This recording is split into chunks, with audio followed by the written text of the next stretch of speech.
हुए उसी समय दुर्योधन ने जब ये वचन सुने कि द्रौपदी हमसे ये कह रही है कि अंधे बाप के अंधे ही बेटा हुए, उसी समय महाराज आज आंखें सुरंग हो गई क्रोध की वजह से। और दुर्योधन कहने लगा द्रौपदी से, द्रौपदी आज तूने मेरा उपहास उड़ाया है, आज तूने मेरा मजाक उड़ाया है, लेकिन जा मेरा भी यह संकल्प है कि आज तूने मेरा मजाक बनाया, एक समय ऐसा आएगा जब मैं बीच सभा में तुझे नग्न करके अपनी जंगा पर बैठा लूंगा।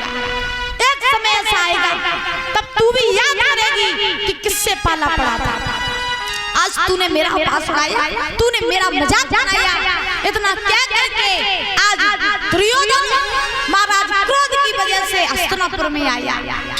जो दुर्योधन हस्तिनापुर में आया तो आने के बाद में महाराज मामा शकुनी ने जब देखा दुर्योधन को कि इधर से दुर्योधन गया था तो बड़ा प्रसन्न था, लौट के जब आया क्रोध में, मामा शकुनी कहने लगे लाला क्या बात है, तुम इतने क्रोध में क्यों हो? जब तुम गए थे तब तुम बड़े प्रसन्न थे और लौट के आए तो तुम बड़े क्रोध में हो, क्या बात?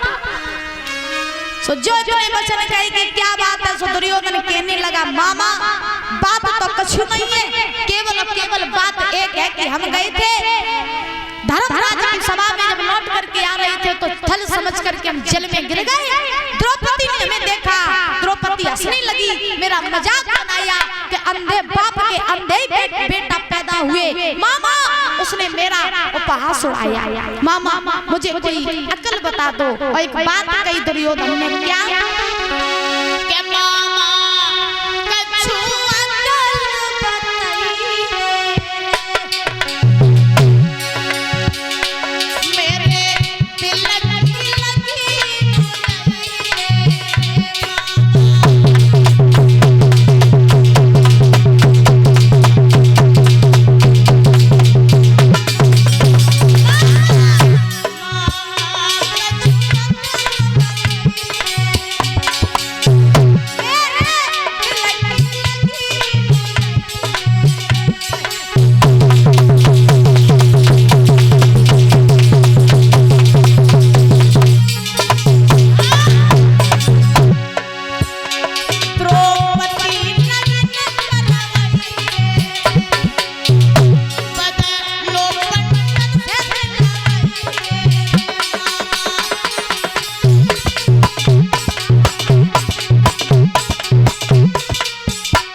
शकुनी के पास में पहुंचा दुर्योधन, तो दुर्योधन ने जवाब दिया मामा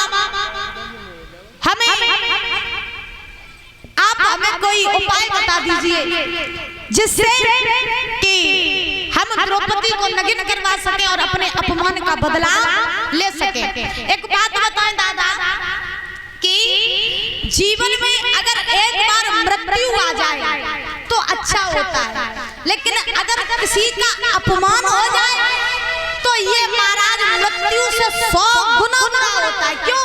मृत्यु एक बार आती है, लेकिन अपमान दिन रात सोते जगते खाते पीते महाराज मृत्यु के समान लगता है। अपमान तो सबसे बुरा होता है अपमान। इसीलिए कहा जाता है कि जीवन में उतना ही बोलो जितना खुद सुन सको।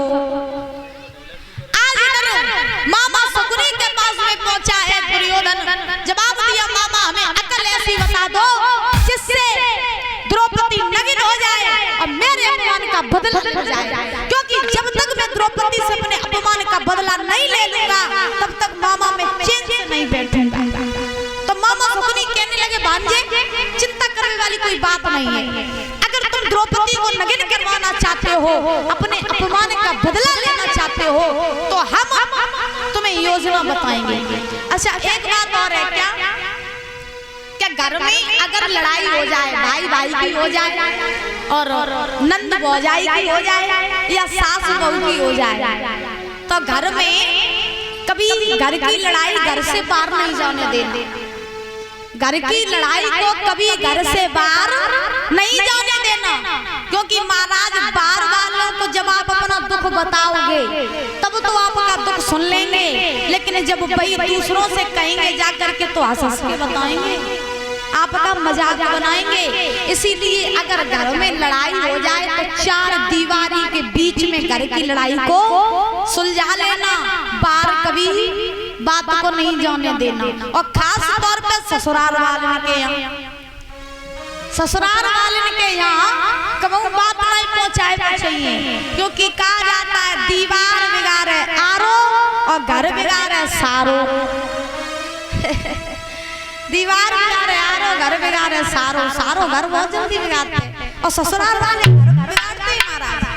हाँ, माफ करें, हम कोई बुराई नहीं कर रहे, ना कोई ससुराल वाले को ज्यादा चाहत हो तो जगह शास्त्री जी बुराई कर रहे हैं, बुराई नहीं कर रहे, ठीक है। कहा जाता है कि घर में लड़ाई हो जाए तो घर में ही सिमटा लेनी चाहिए, बाहर नहीं जानी चाहिए।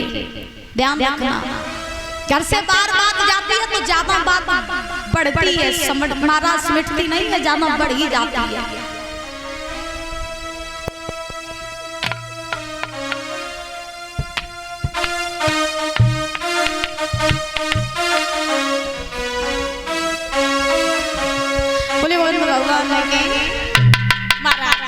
श्री सूत जी महाराज समझा रहे 88,000 ऋषियों को कि हे ऋषियों, आज मामा शकुनी ने जवाब दिया, दुर्योधन बिल्कुल चिंता ना करो, अगर तुम चाहते हो कि द्रौपदी से तुम बदला, तुम्हारे अपमान का बदला लिया जाए, तो ऐसा करो कि तुम पांडवों को द्रौपदी सहित हस्तिनापुर में बुला लो।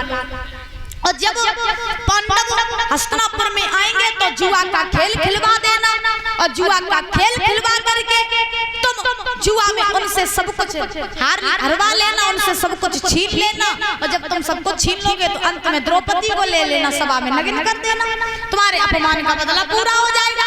तो जो इतने वचन शकुनी ने कहे तो महाराज दुर्योधन ने बिल्कुल देर नहीं करी, आज पत्र लिखा धर्मराज के लिए, और पत्र में लिख दिया, भैया बहुत दिन हो गए हम लोग आपस में मिले नहीं, तो ऐसा करो कि हम चाहते हैं कि आप पांडवों सहित द्रौपदी सहित हस्तिनापुर में आ जाओ। तो महाराज पत्र लिख दिया, और पत्र लिख करके भेज दिया इंद्रप्रस्थ में। तो परीक्षित महाराज जब इंद्रप्रस्थ में धर्मराज युधिष्ठिर ने दुर्योधन का पत्र पढ़ा, तो पत्र पढ़ने के बाद में देर नहीं करी, पत्र में लिखा था कि भैया बहुत दिन हो गए मुलाकात नहीं हुई, इसीलिए आप हस्तिनापुर में आ जाओ। सो आज धर्मराज युधिष्ठिर ने अपने चारों भाइयों को साथ लिया, द्रौपदी को साथ लिया, और साथ लेकर के परीक्षित महाराज आज हस्तिनापुर में आ गए।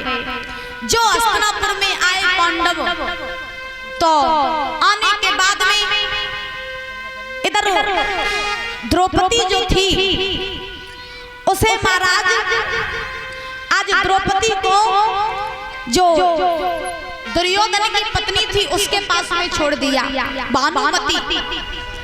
दुर्योधन की पत्नी थी भानुमति, उसके पास में द्रौपदी को छोड़ दिया।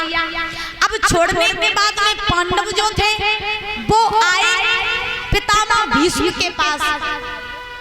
जब पितामह भीष्म के पास में आए हैं पांडव, तो पितामह भीष्म जानते थे कि दुर्योधन ने धोखे से पांडवों को हस्तिनापुर में बुलाया।